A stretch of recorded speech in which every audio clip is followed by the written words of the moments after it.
ओम सहना भवतु सहनो भुनक्तु सह वीर्यं करवावहै तेजस्विनावधीतमस्तु मा विद्विषावहै। ओम शांति शांति शांति। शंकरं शंकराचार्यं केशवं बादरायणं सूत्रभाष्य कृतौ वंदे भगवन्तौ पुनः पुनः। ईश्वरो गुरुरात्मेति मूर्तिभेदा विभागिने व्योमवद्व्याप्तदेहाय दक्षिणामूर्तये नमः। ओम शांति शांति शांति। हरि ओम। हम लोग कठोपनिषद का 7वीं मंत्र देख रहा था। कल उच्चारण भी हो गया, इसका अन्वयी अर्थ भी देख लिया था। आज इसी का भाष्य और विवरण बाकी है और श्लोका का एक बार उच्चारण करके भाष्य देखेंगे। श्रवणायापि बहुवीर्यो न लभ्या शृण्वन्तोऽपि बहवोऽयं न विद्यो आश्चर्यो वक्ता कुशलोऽस्य लब्धा आश्चर्यो ज्ञाता कुशलानुशिष्टः इति कहा गया। मतलब यहाँ कल इसका थोड़ा अन्वयार्थ तो बताया, भाष्य बाकी है और एक बार श्लोक का संक्षिप्त अर्थ बता रहा हूँ। श्रवणायापि बहुवीर्यो न लभ्या, कहीं लोगों का उपनिषद श्रवण करने का मौका ही नहीं मिलता है और इसलिए कहीं वो दुर्लभ है, श्रवण करना भी अत्यंत दुर्लभ है। कई लोगों को श्रवण करना का इच्छा होते हुए भी उनको श्रवण करने का मौका नहीं मिलता।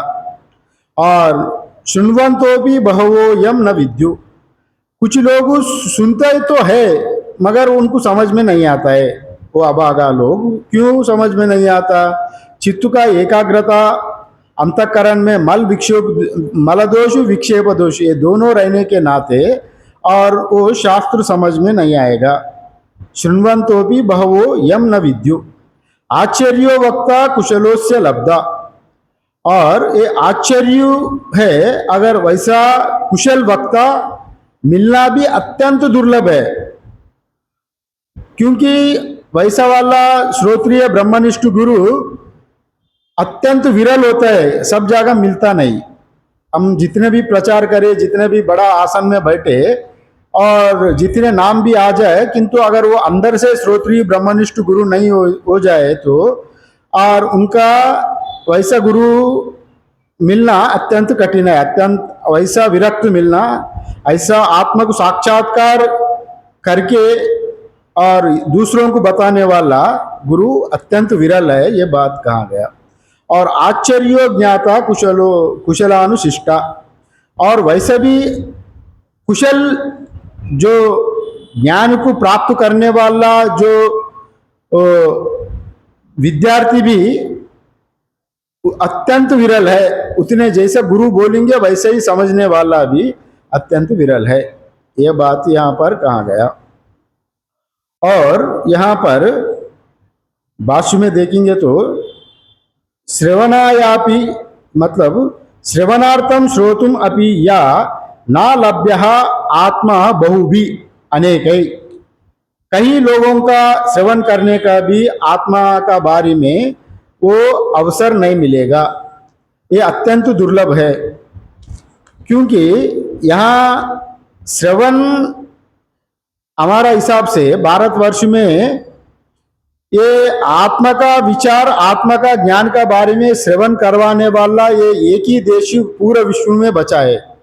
आत्मा का बारे में श्रवण कराता है, तत्व ज्ञान का बारे में, उपनिषद का बारे में, जीव ब्रह्म ऐक्य बोध कराने वाला ये आत्म तत्व को पूरा भारत में कहाँ भी, भारत को छोड़ के विश्व में कहाँ भी वैसा आत्मबोध नहीं करवाता है।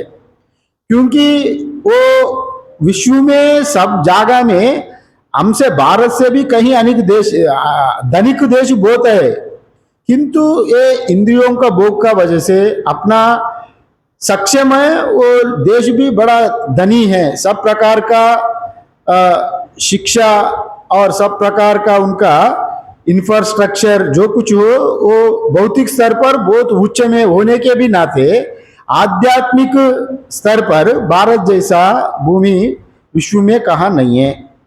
और क्योंकि यहाँ पर ये आत्मज्ञान का श्रवण और कहाँ नहीं होता है, शास्त्र का श्रवण, जीव ब्रह्म ऐक्य का श्रवण नहीं होता। अगर ज्यादा से ज्यादा होता है तो भी ईश्वर उपासना होता है। अगर आप कहीं चर्चियों में जाइए और मस्जिद में जाए तो प्रार्थना आवश्यक होगा, ईश्वर का प्रार्थना, वो भी सगुण निराकार का ईश्वर का प्रार्थना मस्जिदों में होता है। सगुण साकार का जो क्राइस्ट का भी और वो लोग प्रार्थना करता है, वहां सत्संग भी करता है, मगर वो ईश्वर का बारे में सत्संग करता है, ब्रह्म का बारे में, आत्मा का बारे में नहीं।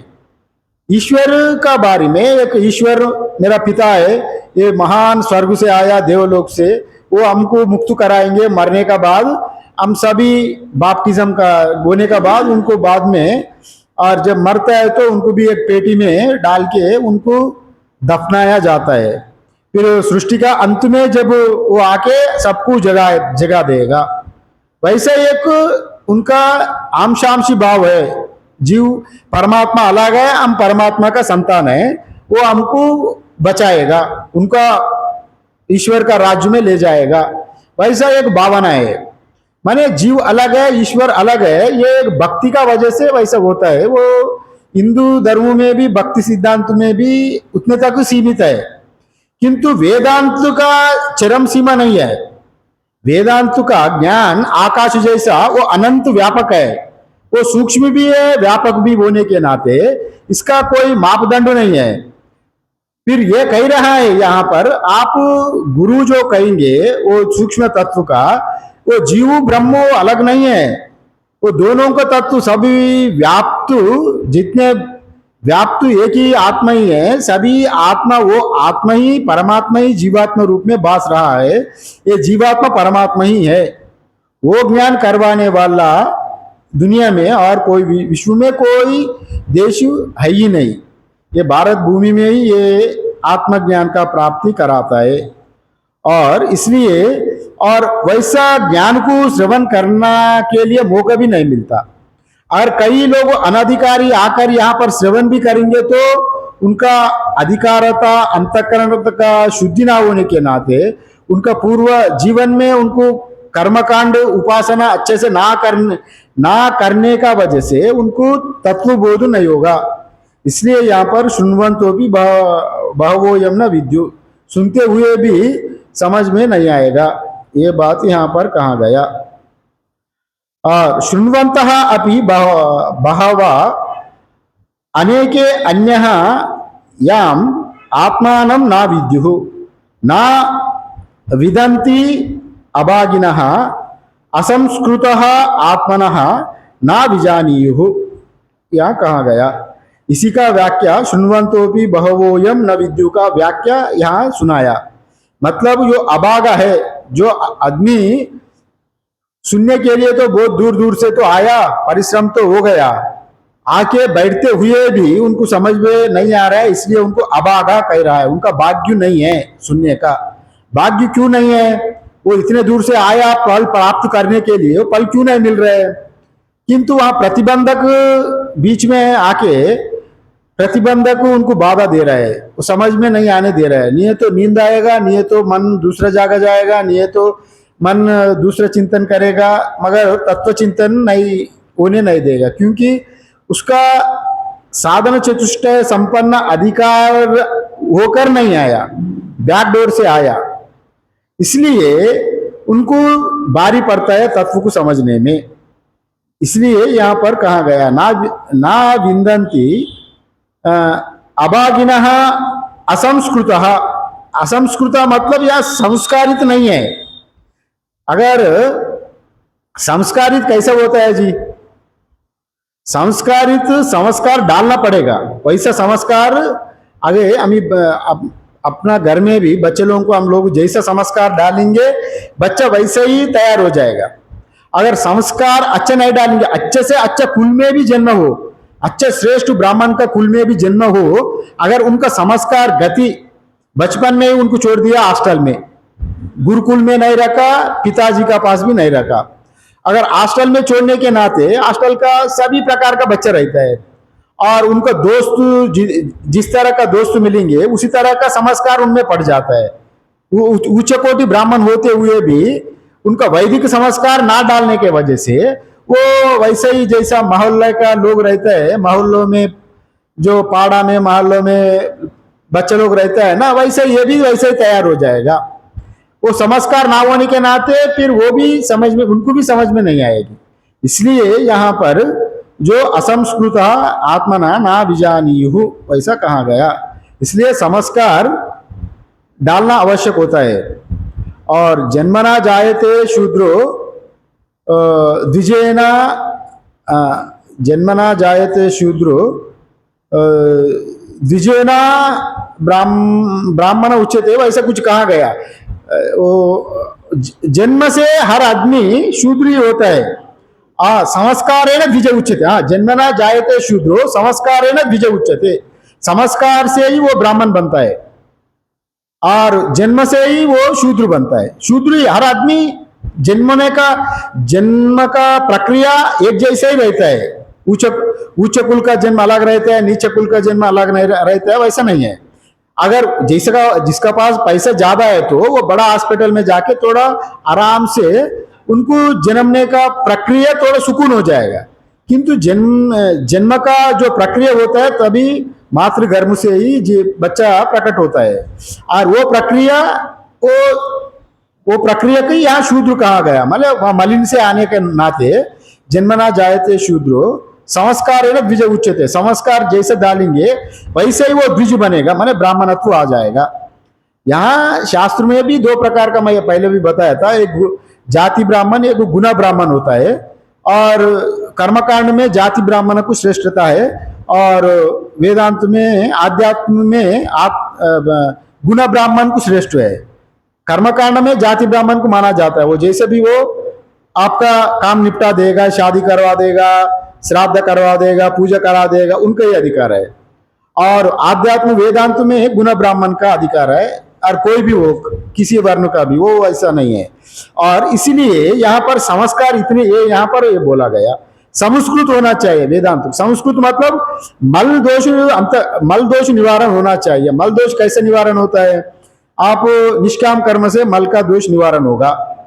और मल दोष निष्कारण मतलब पंचा महायज्ञ से पितृयज्ञ, ऋषि यज्ञ, देव यज्ञ इत्यादि, जो भूत यज्ञ और इत्यादि यज्ञ, मतलब वैसे ही आप जो कुछ समाज में रहते हुए आपका दायित्व जो बनता है उसको निपटा देना, तभी आपका अंतःकरण शुद्धि होगा। मैंने पूरा स्वार्थ से नहीं जीना, दूसरों का प्रति भी देखना।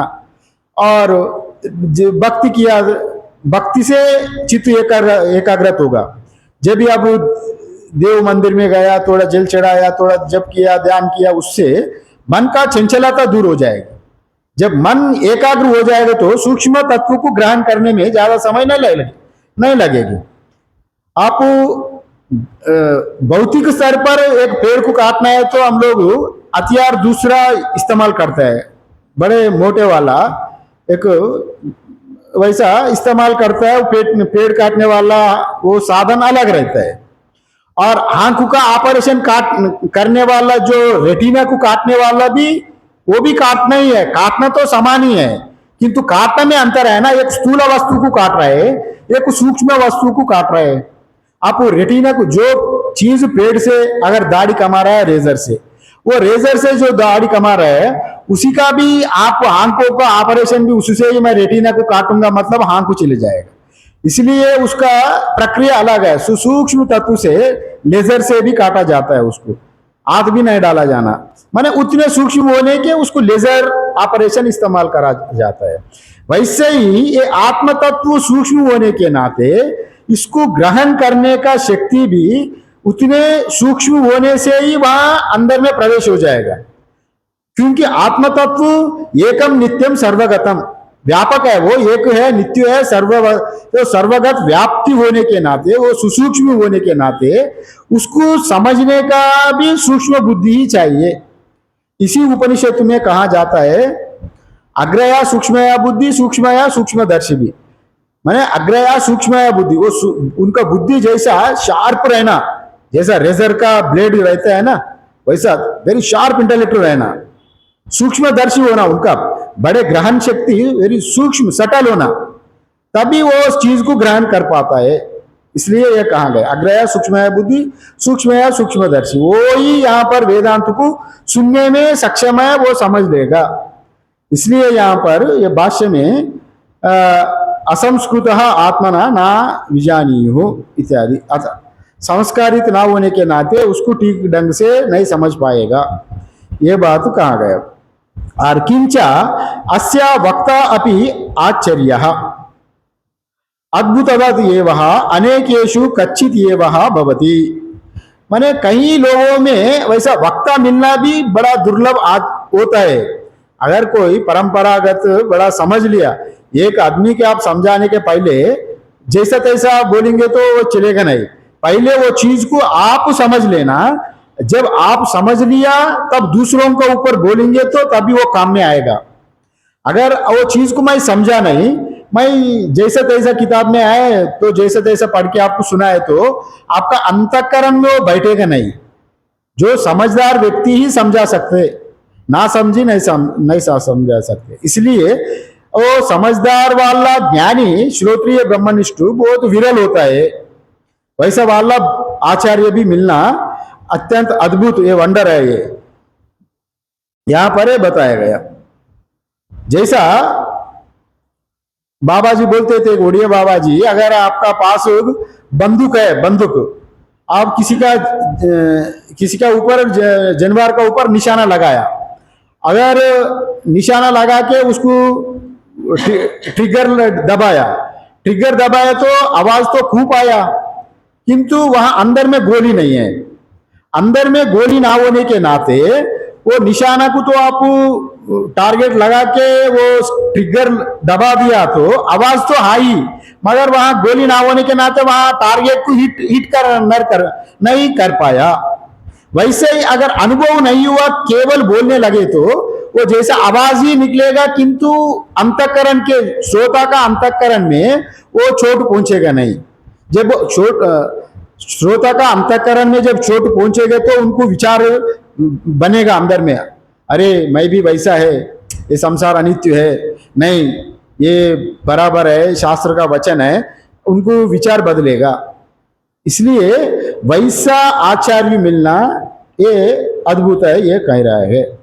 तथा श्रुत्वा अपि अस्यः आत्मना कुशलः निपुणः एव अनेकेषु लब्धः कच्चित् एव भवति, और अनेकों में से ही कोई वैसा विरल व्यक्ति ही उसे प्राप्त कर लेता है। जो सुनने वाला श्रोता भी अनेक अत्यंत विरल होता है, वैसा श्रोता जैसा सूक्ष्म बुद्धि वाला वो भी अत्यंत दुर्लभ ही होता है। और अभी 1000 आदमी सुन रहा है तो 1000 को समझ लिया, वैसा नहीं, उसमें से कुछ लोग सूक्ष्म बुद्धि वाला ही ग्रहण करेगा। अगर एक वस्तु को गुरुजी एक बार अगर बोलेंगे, 50 आदमी में एक बात बोल दिया, 50 आदमी 50 तरह का सोचेंगे, किंतु गुरुजी जिस उद्देश्य से जैसा बोला वैसे समझने वाला 2-4 आदमी रहेगा, किंतु विपरीत समझने वाला, दूसरा समझने वाला, वो अलग अलग प्रकार का अधिकार भेद से समझने में भी तारतम्य भेद होता है।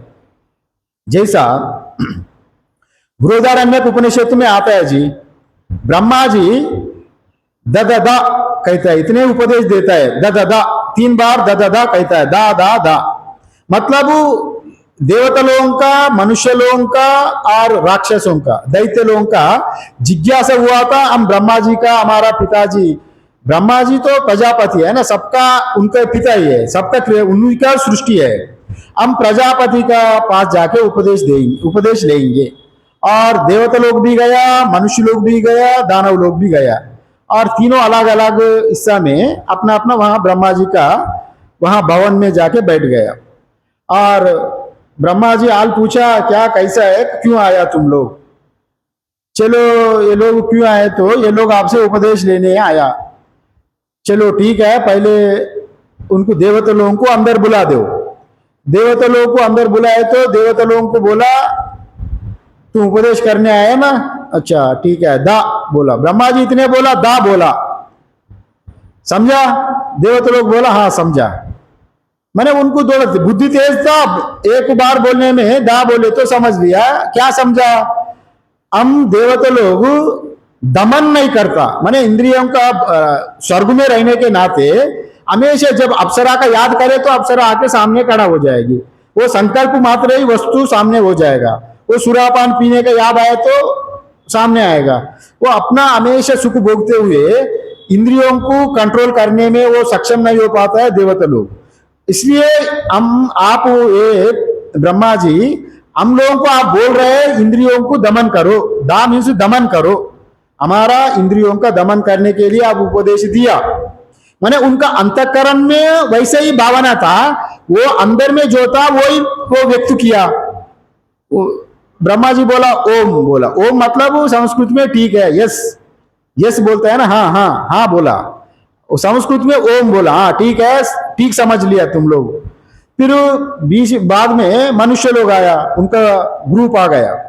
ब्रह्मा जी बोला अच्छा, दा बोला, उनका एक ही बात बोला, दा बोला, तुम समझा, हाँ समझ लिया।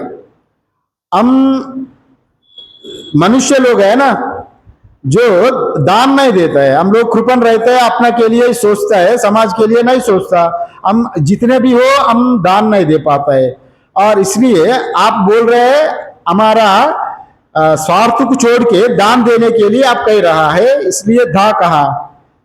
ओम बोला, ठीक है, यस हाँ बोला, चले जाओ तुम लोग, ठीक समझा। फिर बाद में दैत्य लोग आ गया। दैत्य लोग आए तो भी ब्रह्मा जी यही उच्चारण किया, दा, तुम समझा? दैत्य लोग बोला हाँ समझ लिया। क्या समझा बोलो? हम लोग दैत्य लोग क्रूर स्वभाव वाला है, किसी प्राणी के ऊपर दया नहीं दिखाता है। आप दा मतलब हम जीवों के ऊपर दया दिखाने के लिए कह रहा है।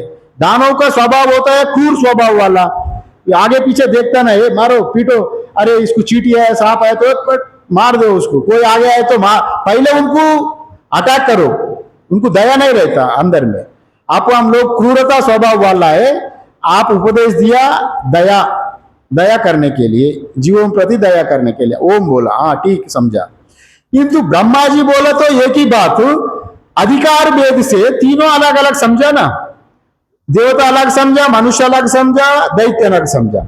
ये अधिकार भेद यहां पर ये होता है।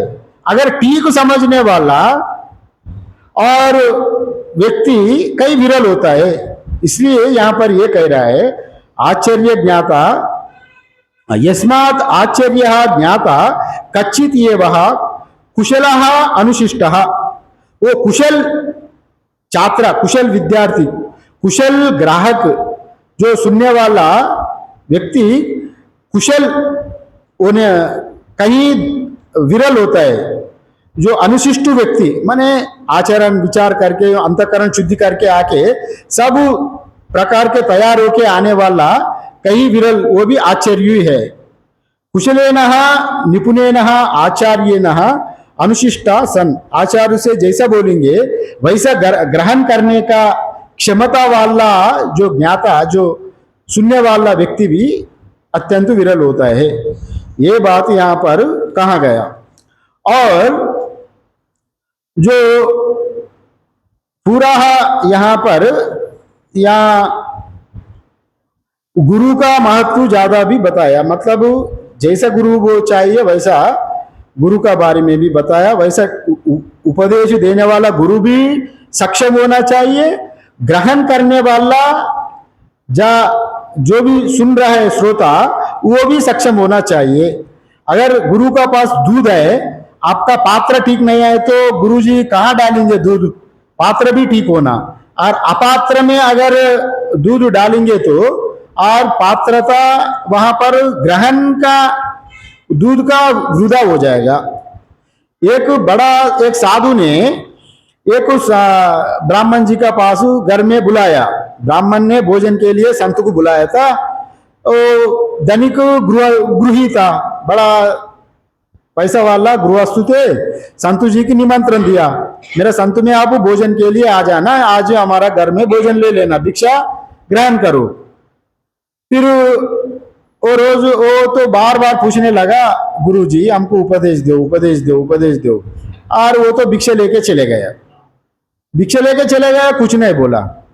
फिर वो 2-3 दिन के बाद वो बार बार पूछ रहा है, तो ठीक है तुमको उपदेश देंगे, और उपदेश देंगे। एक पात्र दे दिया, इसमें थोड़ा गोबर डाल के ले आना, कल कुटिया में आना, उपदेश देंगे, थोड़ा गोबर डाल के आना।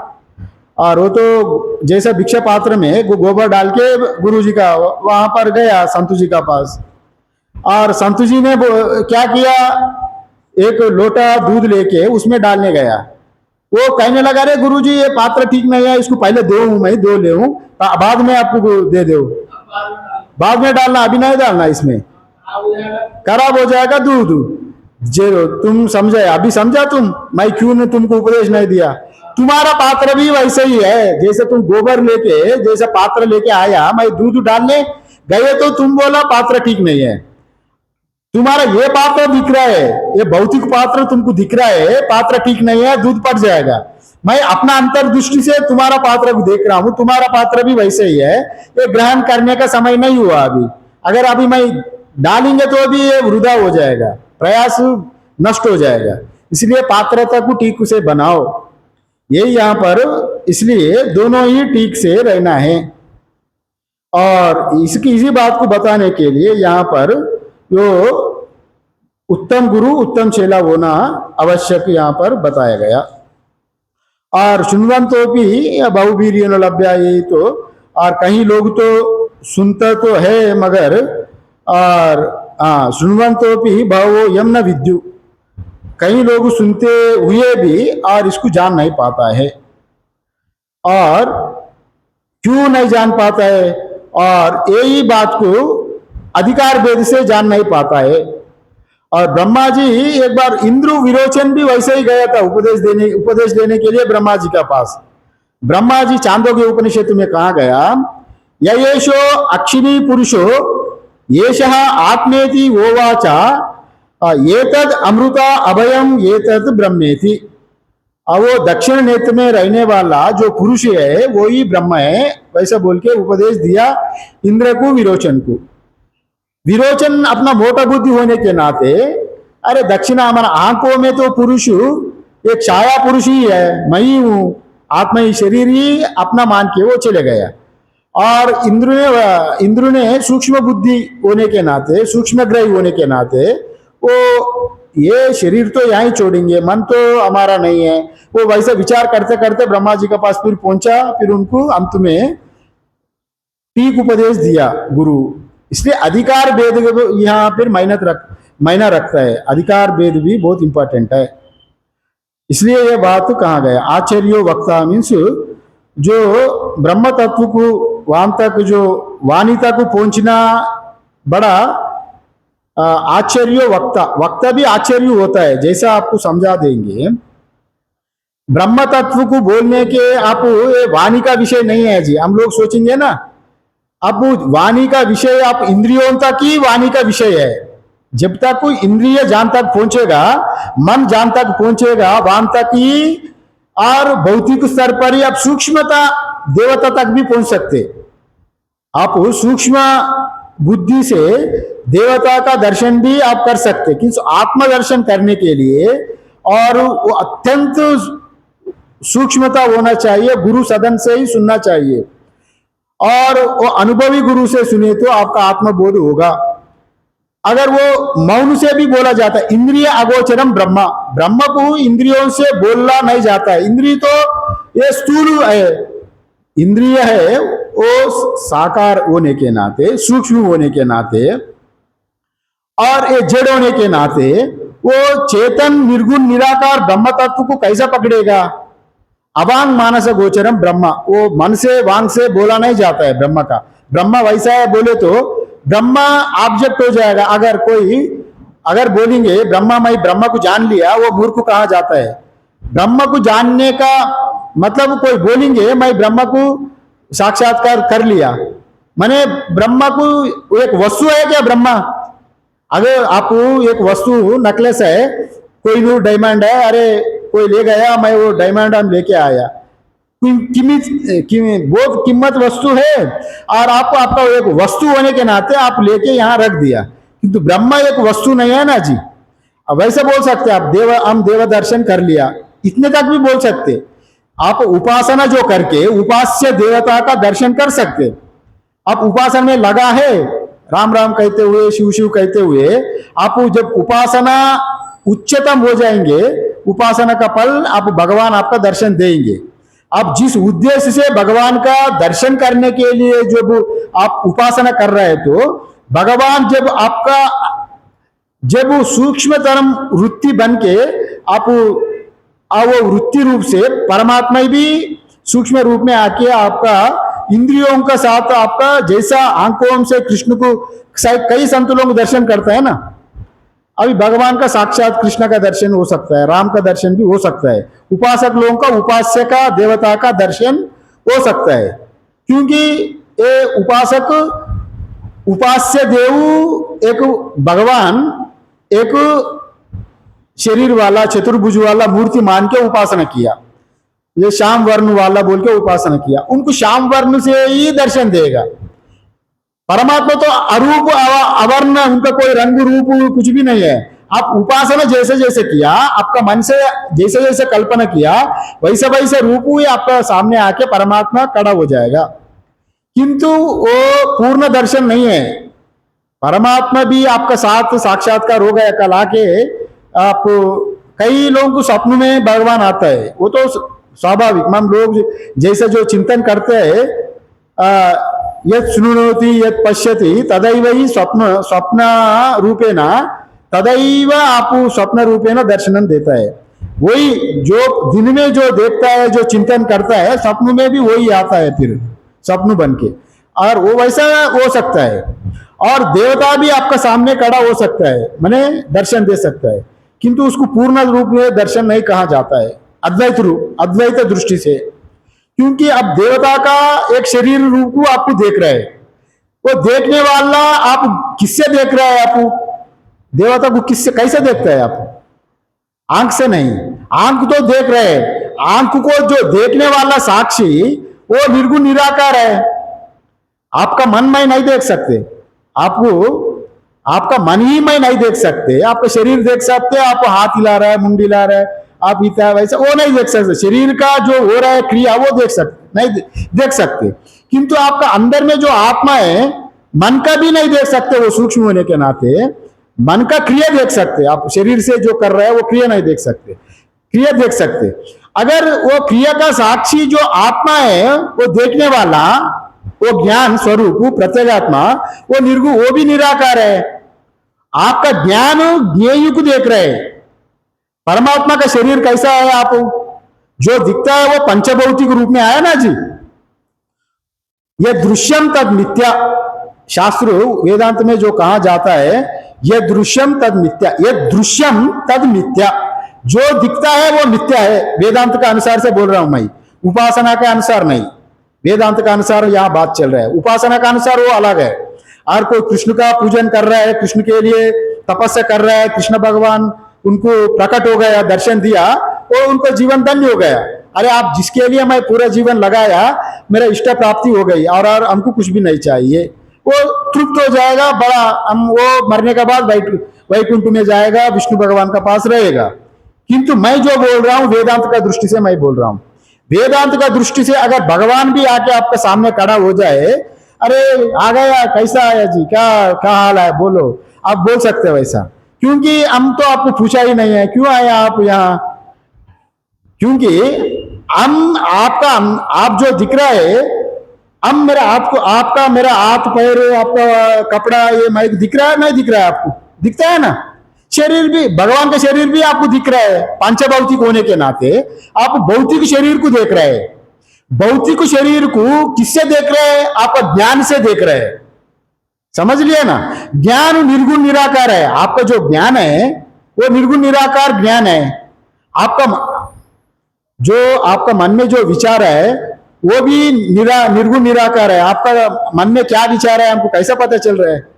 आप यहाँ बैठ के तो हमको देख रहे हैं, आप हमको देखते हुए भी आपका मन कहाँ भटक रहा है, कहाँ कहाँ गुम चक्कर मार रहा है पूरा दिल्ली में, कहाँ कहाँ चल रहा है हमको कैसा पता चला?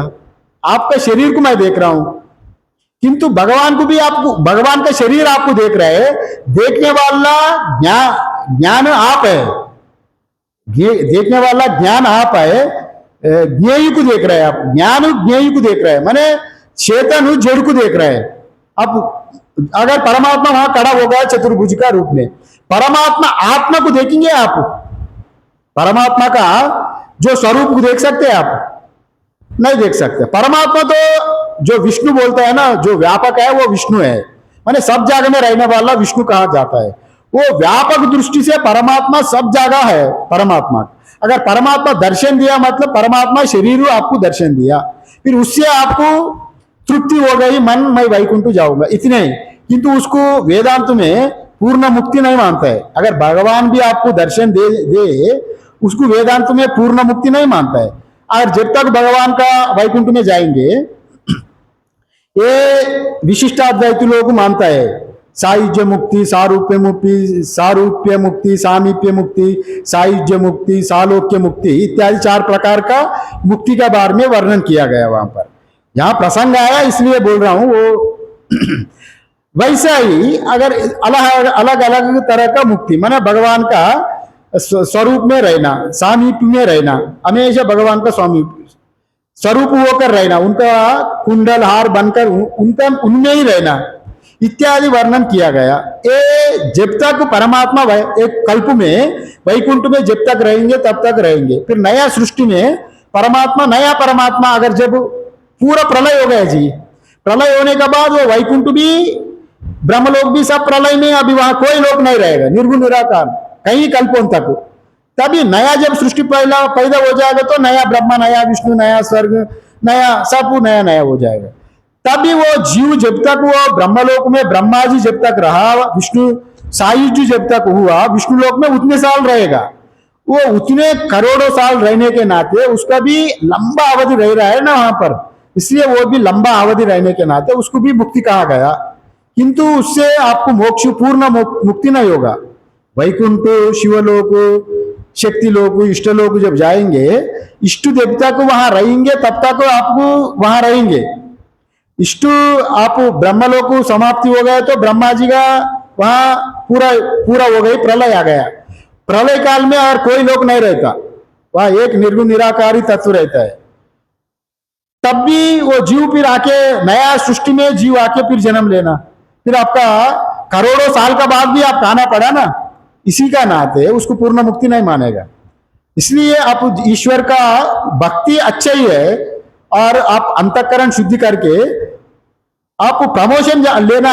हमेशा आध्यात्मिक जीवन में संतुष्ट नहीं रहना जी। आध्यात्मिक जीवन में अगर कोई संतुष्ट हो गया, आई मैं तृप्त हो गया जी, मेरा हो गया, अगर वो उनका गति वहीं पर रोकावट हो जाता है, आगे नहीं बढ़ेगा।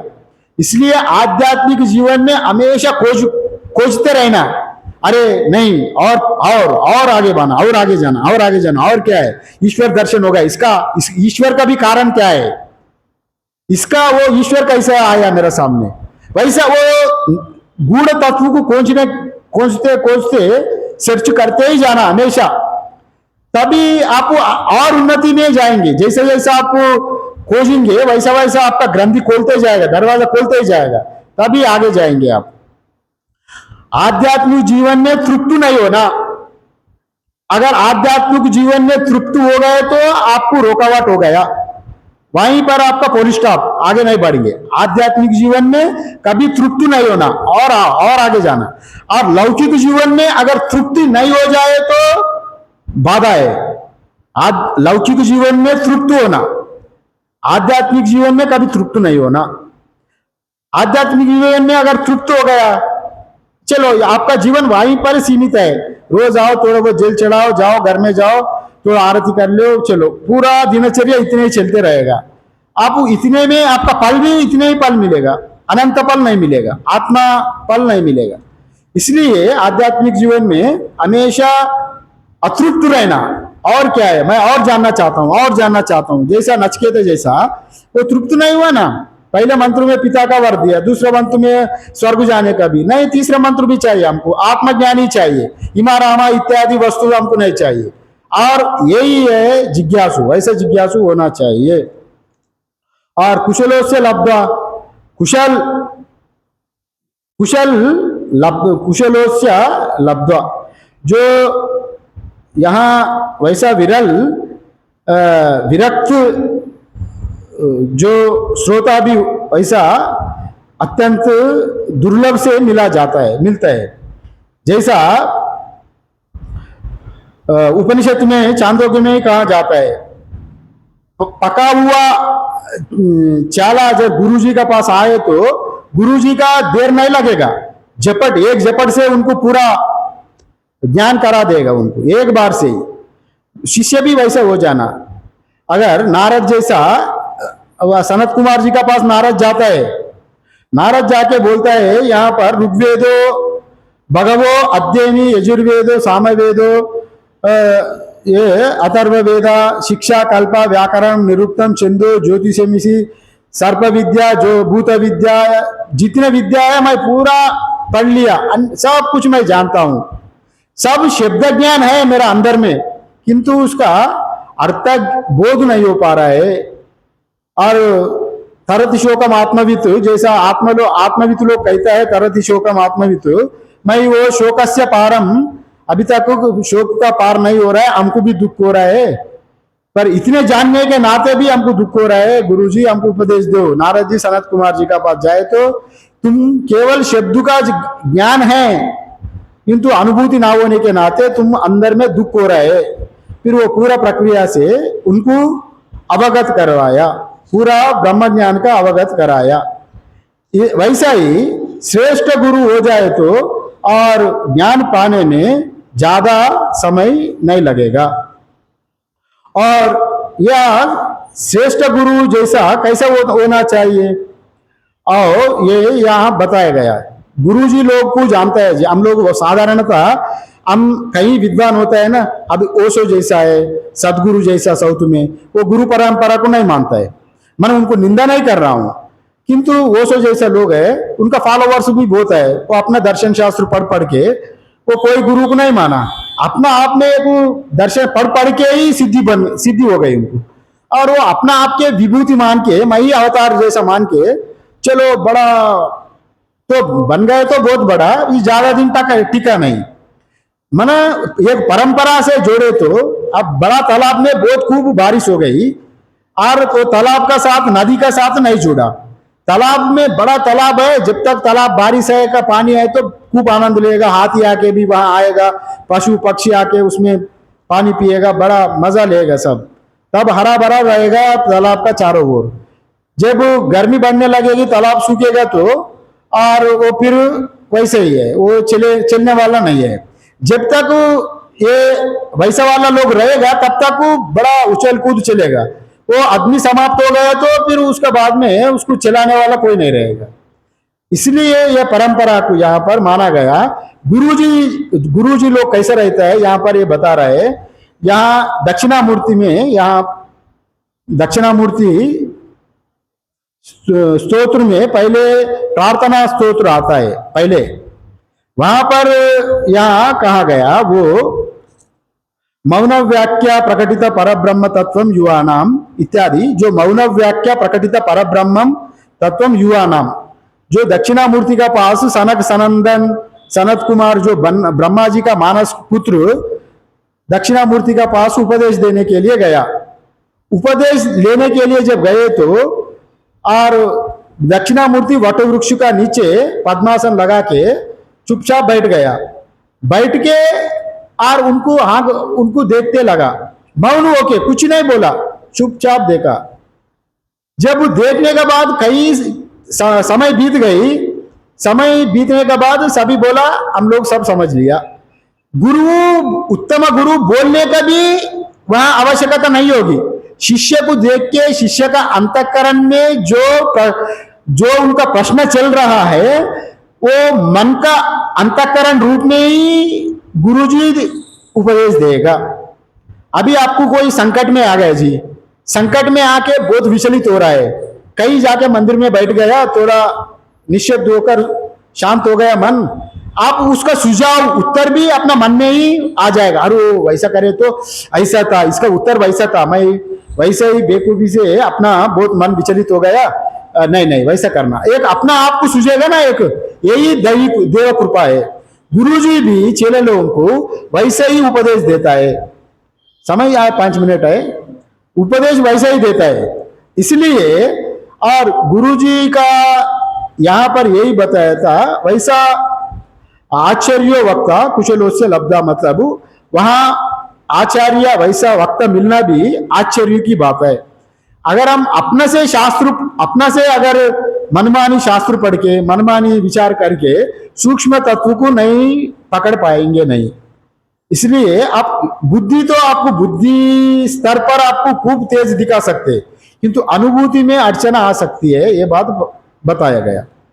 अगर वैसा भी एक विधान है, अगर आप बिना गुरु का भी ऐसा अत्यंत 99% ना होते हुए भी 0% 1-2 ऐसा हो भी सकता है, बिना गुरु का भी आप आत्मज्ञान को प्राप्त कर सकते हैं। वो कैसा, मैंने पूर्व जीवन में आप पूरा ये प्रक्रिया पूरा कर दिया, आपका पूरा श्रवण मनन निधिध्यासन कूप हो गया, लेश मात्र अज्ञान आपको प्रतिबंधक हो गई थी, वो लेश मात्र प्रतिबंधक हटाने के लिए फिर एक जन्म लेना पड़ा।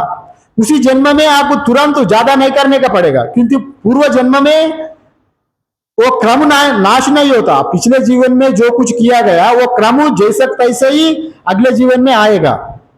आध्यात्मिक उपासना भौतिक स्तर पर वो नहीं आएगा। मैंने आप इस जीवन में खूब कमा के रख दिया, अगले जीवन में भी मैं जितने कमा के रख दिया 5 करोड़ इस जीवन में, अगले शरीर चले गया, अगले जीवन में मैं 5-6 करोड़ आएगा, हमको वैसा उम्मीद नहीं है। वो नहीं, उपासना आपका साथ आएगा, क्योंकि वो सूक्ष्म होने के नाते सूक्ष्म का साथ जाएगा, और स्थूल संपदा स्थूल होने के नाते यहीं पर स्थूल शरीर को यहीं छोड़ रहे, स्थूल वस्तुओं को यहीं छोड़ के जाना। उपासना सूक्ष्म होने के नाते आपका सूक्ष्म शरीर का साथ उपासना जाएगी, वैसा क्रम वहां चलेगा। इसलिए जो क्रम जैसा आप जो वृत्ति से जैसा आप जाएंगे वैसा वहां आपको प्रकट हो जाएगा, और वैसे ही ब्रह्म तत्व को वहां प्राप्त कर लेंगे। और अत्यंत आकर में और एक दृष्टांत देखिए गुरु जी का बारे में, यहाँ गुरु का बारे में भी और एक मंत्र भी बहुत बोला, और एक ना नरे न वरे ना 8वीं मंत्र भी उसमें भी बताया गया कैसा गुरु जी होना चाहिए।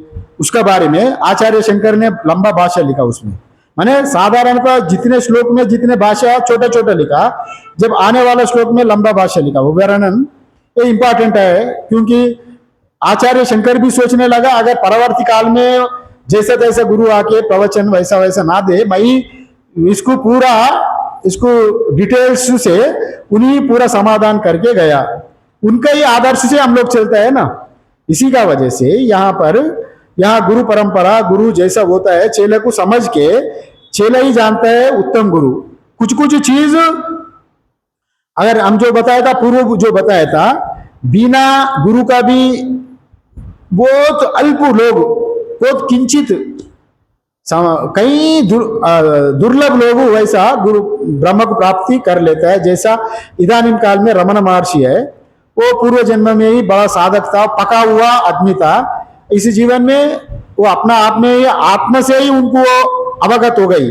मरण का जैसे नचिकेता ने मरने के बाद क्या होगा, आत्मा रहेगा नहीं रहेगा, यही बोध रमन महर्षि भी जब उन 13-14 साल में रहा था, उसी समय भी उनका अंदर से ही आभास आ गई मरने के बाद क्या होगा। तुरंत उन घर छोड़ के तिरुवणामलाई नामक एक जगह में जाके तपस्या किया, ब्रह्म प्राप्ति की करके उनका आधुनिक काल में आदर्श माना जाता है रमन महर्षि। और पुराणों में देखे तो दत्त भगवान जो दत्तात्रेय है ना, उनका कोई गुरु नहीं है, 26 प्रकृति ही उनका गुरु बन गई। वो सृष्टि की देखते ही 26 गुरु दत्तात्रेय जी, 24, हाँ 24, 26 बोला ना मैं, 24, 24, उनका 24 गुरु था। मैंने प्रकृति की एक एक वस्तु को देख के उनका अनुभूति से एक एक गुरु बनाया। मैंने वैसा विरल गुरु होता है। और कहीं कहीं छात्र को देख के ही गुरु पहचान लेता है, अरे तुम पक गया, तुम हमसे वेदांत का ग्रहण करो। गुरुजी लोग छात्र को देख के ही पहचान लेता है। वैसा एक उदाहरण देख के हम विराम देंगे। और एक रामकृष्ण परमहंस तोतापुरी नामक, बड़ा अद्वैत संत थे तोतापुरी नामक, एक बड़े अखाड़े का उन आचार्य भी थे। उन बड़ा विरक्त थे, नागा साधु थे, नंगे रहते थे उन, हमेशा नंगे रहे चलते थे उन। और रामकृष्ण परमहंस जी कलकत्ता में दक्षिणेश्वर एक मंदिर है, बड़ा काली माता का उपासक थे, काली जी का उपासक। वो काली का जितने उपासक, मतलब वो उनका भी पूर्व जन्म में उतने साधना तपस्वी थे। काली माता उनको मृणमयी नहीं दिखते थे, मतलब जो मट्टी से बना हुआ, पत्थर से बना हुआ काली नहीं दिखते थे, वो चिन्मय दिखते थे। चिन्मय मतलब वो श्वास भी लेते थे, उनका सामने माँ काली श्वास लेते थे, उनसे बात भी करते थे। और उनको जो कुछ संकट होगा माँ काली से जाके, आपसे हम जैसा बात कर रहा हूं आपसे वैसे ही सीधा बात करते थे। उतने उच्च कोटि का साधक थे काली माँ का, माने साकार उपासक का साधक थे। फिर उनका निर्गुण निराकार का भी ध्यान करते थे। फिर तोतापुरी नामक एक बार घाट में स्नान कर रहा था, और रामकृष्ण परमहंस भी गंगा जी में स्नान करने गए थे। जब वो गंगा जी स्नान करने गए तो रामकृष्ण परमहंस को देखते ही तोतापुरी पहचान लिया, ये तो उच्च कोटि साधक है ये। अगर इनको मैं अद्वैत का बोध करा दूं, ये तुरंत ग्रहण करेगा, अधिकारी है। फिर गुरु ही चेले को पूछा, वाह, हमारा शास्त्र में तो उल्टा होता है, माने प्रक्रिया, परंपरा प्रक्रिया होता है। गुरुजी जाके परीक्षा लोकान कर्मचितान ब्राह्मणों निर्वेद माया न कृताकृतेन तद विज्ञानार्थम सा गुरु में आभिगच्छेत समित पानी श्रोत्रियम ब्रह्मनिष्ठम। और गीता में भी तद्विद्धि प्रणिपातेन परिप्रश्नेन सेवया उपद्यक्षन्ति ज्ञानम ज्ञानिना तत्वदर्शिना। मैंने गुरु का पास चेले क्रम से जाने का विधान बताया, किंतु रामकृष्ण परमहंस को उनको अवतार भी कहा जाता है। और उनको उच्च कोटि के होने के नाते तोतापुरी खुद पूछा उनको, अरे देखो जी, तुम बड़ा अच्छा साधक हमको मालूम पड़ रहा है, तुम अद्वैत साधन करोगे? मैं तुमको अद्वैत साधन कराऊंगा। नहीं, मैं माँ को पूछ के आऊंगा, माँ आदेश दे तो मैं करूंगा।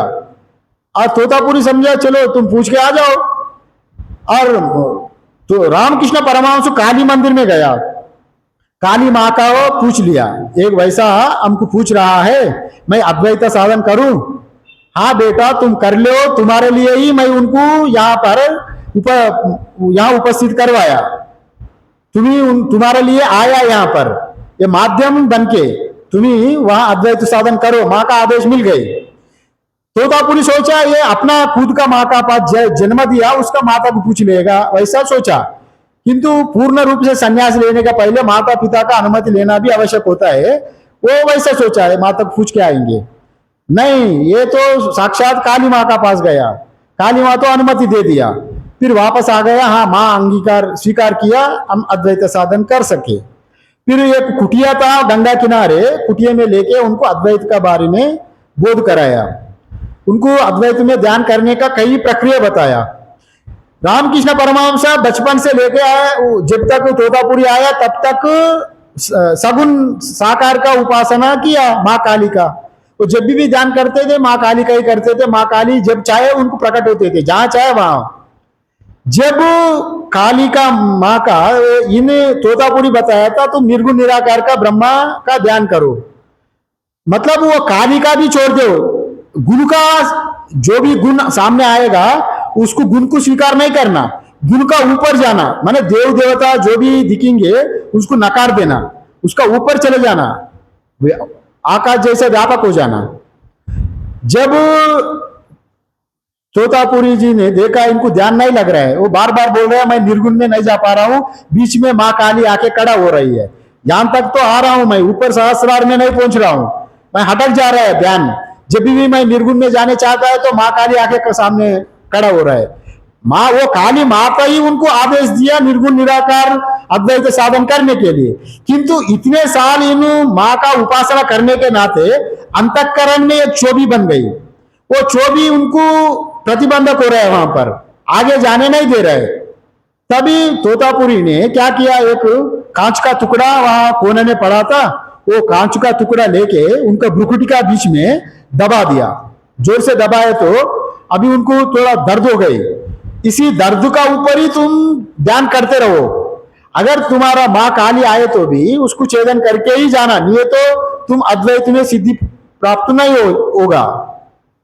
तभी उनको जब भी ध्यान लगाए तो उसी का ऊपर जैसा गुरु बताया, ये प्रक्रिया शास्त्र में नहीं है, जो प्रक्रिया कांच का टुकड़ा से भ्रुकुटी का में जोर से दबा दिया, उसी का ऊपर ध्यान करने का प्रक्रिया वो शास्त्रगत परंपरागत नहीं है, किंतु उत्तम गुरु होने के नाते वो प्रक्रिया से भी उन चेले को अद्वैत बोध कराया।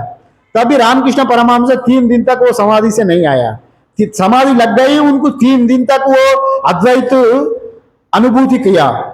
बाद में उनको कई लोग ढूंढने लगा, ये रोज आके मंदिर में पूजा करते थे, उनको से मिलने आते थे, ये तोतापुरी कुछ गड़बड़ किया क्या, वो तो आके तो फिर उनको किटकी बिटकी सब बंद कर दिया, तो सब तोड़ पाड़ के और बाहर निकले तो तोतापुरी वहां पर रामकृष्ण परमहंस समाधि में है, तोतापुरी में एक जगह में बैठ गया। फिर बाद में उनको नीचे उतराने के लिए कई प्रकार से देव का मंत्र का जप किया, तभी ओम नमो भगवते वासुदेवाय घंटा बजाया, वैसा कर करके बहुत ओम का उच्चारण कर करके उनको फिर मन को नीचे उतराया। मैंने तोतापुरी 40 साल तपस्या करके जो अद्वैत सिद्धि प्राप्त किया, रामकृष्ण परमहंस 3 दिन में ही अद्वैत सिद्धि हो गई, उनको अद्वैत अनुभूति में आया। ये किसी का कारण हो गया, वो उत्तम गुरु का वजह से हुआ। इसलिए गुरुजी का रहने का विधान है, और गुरुजी का रहे तो गुरुजी जानता है ये चेले का स्वभाव कैसा है, उनको क्या क्या देना है, उनको कैसा किस मार्ग में लाने के लिए उनको कैसा कैसा युक्तियां लेके इसको ठीक ढंग से बोध कराना गुरु का यही होता है, उत्तम गुरु का। इसलिए यहाँ ये बताया गया अत्यंत दुर्लभ है, आश्चर्य है, वैसा उत्तम गुरु मिलना, वैसा उत्तम शिष्य मिलना भी आश्चर्य है। और कई लोगों का श्रवण करने का भी समय नहीं मिलता, और कई लोग अगर श्रवण करने का सौभाग्य मिले तो भी अंतःकरण का मल विक्षेप दोष होने के नाते उसको समझता भी नहीं। ये बात यहाँ पर कहा गया, यहाँ से क्लास विराम देंगे। ओम पूर्णमदा पूर्णमिदं पूर्णात् पूर्णमुदच्यते पूर्णस्य पूर्णमादाय पूर्णमेवावशिष्यते। ओम शांति शांति शांति। शंकरं सन्तु सुखिनः सर्वे सन्तु निरामया सर्वे भद्राणि पश्यन्तु मा कश्चित् दुःखभाग् भवेत्। ओम शांति शांति शांति। शंकरं शंकराचार्यं केशवं बादरायणं सूत्रभाष्यकृतौ वन्दे भगवन्तौ पुनः पुनः। ईश्वरो गुरुरात्मेति मूर्तिभेदाविभागिने व्योमवद्व्याप्तदेहाय दक्षिणामूर्तये नमः। ओम शांति शांति शांति। सद्गुरुदेव भगवान की जय।